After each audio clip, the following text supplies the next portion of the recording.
বিকাশ আছে কি বিকাশ নাই, কারা চাইছে এটা? এটাকে আবার একটু মিস ইন্টারপ্রেট করা হচ্ছে। এই তুমি কাকে ভোট দিবে তা কিন্তু সবাই দেখে ফেলবে।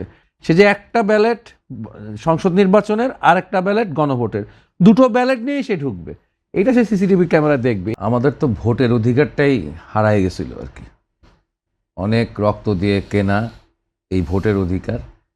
এই ভোটের অধিকার এবং এই গণতন্ত্রের জন্য লড়তে লড়তে আমরা বাংলাদেশকে স্বাধীন করেছিলাম 1971 সালে। এবং তারপরও বিগত 54 বছরে এই একটু পাই আবার হারাই, পাই হারাই, এর মধ্যে মধ্যে যেটা বলল গেল পঞ্চদশ সংশোধনীর পরে পুরোটাই আমাদের কাছ থেকে গায়েব হয়ে গেছিল আর কি। তো এখন একটি সম্ভাবনা তৈরি হলো যে ভোটের অধিকার, এরপরের স্টেপে আসছে ভোটারদের অধিকার। তো আমরা এখন আসলে আমার মনে হয় এমফাসিস দেওয়ার জায়গাটা হচ্ছে যে আমার ভোটিং রাইট বাংলাদেশে ফিরে আসার সম্ভাবনা তৈরি হয়েছে। 12 তারিখ সেই রাইটটা ফিরে আসবে, এটা হলো একটা বিষয়। এরপরের হচ্ছে ভোটারদের কিছু রাইটের ব্যাপার আছে। এখন বড় বিষয় হচ্ছে হঠাৎ করে আমরা এই বিষয়টি নিয়ে আলোচনা করতে কেন বসেছি, যে ভোটারদের যে গোপনীয়তার ব্যাপার আছে, ভোটারদের যে কিছু তথ্য আছে, সেটা তথ্য তার অধিকার আছে যে সেই তথ্য আসবে না, এরকম কত জায়গায় কীভাবে ব্যত্যয় ঘটেছে কিনা। তবে আমি জানি আমার একেবারে পাড়ার মধ্যে, ঠিক আছে, যেখান থেকে আমি ছোটোবেলা থেকে যে থেকে রাজনীতি করে আজকে এখানে, আমার সেই মিরপুর কাফরুল, সেই শেওড়াপাড়া সেনপাড়া, আপনার হচ্ছে ঢাকা 15 আসন, যেখানে আমি আবার প্রার্থীও। তো আমি গতকাল, আমরা মিরপুরের মানুষ, কাফরুলের মানুষ খুব আশঙ্কার সাথে, ঠিক আছে, আমরা বেশ সময়টা কাটাইছি কালকে, একবার দিনের বেলায় একবার সন্ধ্যাবেলায়। এই যে একটি বিষয় আপনি বললেন যে হচ্ছে ভোটারের তথ্য গোপনীয়তার বিষয় আছে, তাই না? সেখানে একটা ব্যাপার হচ্ছে, তার মানে সেখানে আমাদের ব্যাপারটা কি, আমাদের তো আজকে রাত 12টার পরে কিংবা কালকে থেকে শুরু হবে আপনার হচ্ছে প্রচার অভিযান। 22শে জানুয়ারি থেকে শুরু হবে আর কি। আজকে তো মার্কা পোয়া প্রতীক বরাদ্দ করা হয়েছে। তো আমরা দেখি যে নানান কলা কৌশলে আমাদের এলাকায় হচ্ছে সবাই এই নির্বাচনী বিধিটাকে অতিক্রম করে, ঠিক আছে, একটু বেশি বেশি প্রচার করা যায় কিনা, একটু বেশি বেশি ভোট দখল করা যায় কিনা, এটা একটা প্রক্রিয়া আমরা দেখেছি অব্যাহতই রয়েছে আর কি, অব্যাহতই রয়েছে। এবং অনেক কিছু আসলে প্রমেয় না, প্রমাণ করা যায় না, কিন্তু বোঝা তো যায়।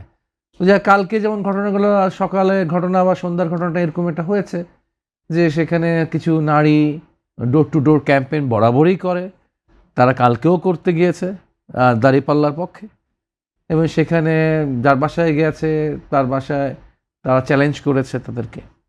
এবং এখানে একটি বড় ইস্যু তৈরি হয়েছে। ইস্যুটা হচ্ছে যে যেখান থেকেই তর্ক এবং বিতর্ক শুরু হয়েছিল, তাদের এনআইডি নাম্বারটা চাওয়া, তারপর তাদের ফোন নাম্বারটায় বিকাশ আছে কি বিকাশ নাই, কারা চাইছে এটা? এই সেই নারী সংঘ মানে কর্মী যারা সেখানে, সেই নারী কর্মীগুলো কারা? আমি তো আলোচনা যদি আমরা অনুসরণ করি তাহলে বুঝতে পারবো তারা হচ্ছে একটি বিশেষ রাজনৈতিক দলের আর কি, বিশেষ রাজনৈতিক মানে দাঁড়িপাল্লার কর্মী তারা আর কি। পদ্মা সেতু, মেট্রো রেল এবং এলিভেটেড এক্সপ্রেসওয়ে নির্মাণের গর্বিত অংশীদার বসুন্ধরা সিমেন্ট। তো এটা নিয়ে হচ্ছে তখন সেইখানে একটা বেশ তর্ক বিতর্ক তৈরি হইলো। তারা আবার তাদের সিনিয়র নেতাদেরকে ফোন করলো, সিনিয়র নেতারা আবার দলবল নিয়ে আসলো, আসার পর একটা সংঘাতময় পরিস্থিতি সেখানে তৈরি হয়ে গেল। তো এটাও একটা ছোট ব্যাপার যে আপনি জোর করে কারো এনআইডি চাচ্ছেন, সেখানকার ভোটার কিনা ইত্যাদি কিনা। আর ভোটার তথ্যের ব্যাপারে হচ্ছে গিয়ে এখন পর্যন্ত আরও কিছু বক্তব্য আছে বাজারে বা ফেসবুকে, যে কাকে ভোট দিবা আমরা কিন্তু টের পাবো। হ্যাঁ, বা একটা জিনিস হচ্ছে, একটা মিস ইন্টারপ্রিটেশন হচ্ছে যে এইবার ধরেন আমাদেরই ইয়ার মধ্যে আমার এখানে 127টি কেন্দ্র আছে। প্রচ্ছন্ন ভয়, এটা প্রচ্ছন্ন ভয় না, আবার গুজবের মতো। 127টি কেন্দ্র আছে।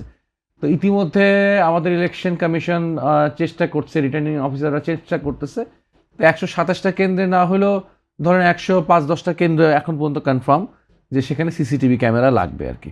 তো সিসিটিভি ক্যামেরাটা বেসিক্যালি এই ঘরের পরিস্থিতিটা কি, এখানে সেই জাল ভোট হচ্ছে কি হচ্ছে না, বা একজন ব্যক্তি সব ভোট দিয়ে দিচ্ছে কিনা, এইসব দেখার জন্যই সেই সিসিটিভি ক্যামেরার ফুটেজ হবে।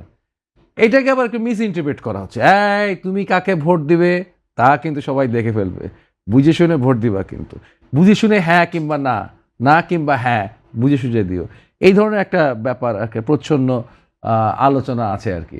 এটা কখনো কখনো বেশ টল আকারে আছে, আবার কখনো কখনো একটা হুমকি আকারেও আছে। এটা একদম হচ্ছে তৃণমূলের মাঝে, মানুষের মাঝে এরকম আলোচনা দেখা যাবে চায়ের দোকানে বা ইত্যাদি দোকানে। কিন্তু আসলে ব্যাপারটা আমি মনে করি না ভোটারের এই প্রশ্নে, সিসিটিভি ক্যামেরার প্রশ্নে তার যে তার গোপনীয়তা রক্ষা অবশ্যই হবে, সেখানে আলাদা একটা গোপন রুমেই সে ভোট দেবে, ঠিক আছে? সে একটা ব্যালেট নিয়েই তো সে ঢুকবে। সে যে একটা ব্যালেট সংসদ নির্বাচনের আর একটা ব্যালেট গণভোটের, দুটো ব্যালেট নিয়েই সে ঢুকবে, এটা সে সিসিটিভি ক্যামেরা দেখবে, এইটুকু সিসিটিভি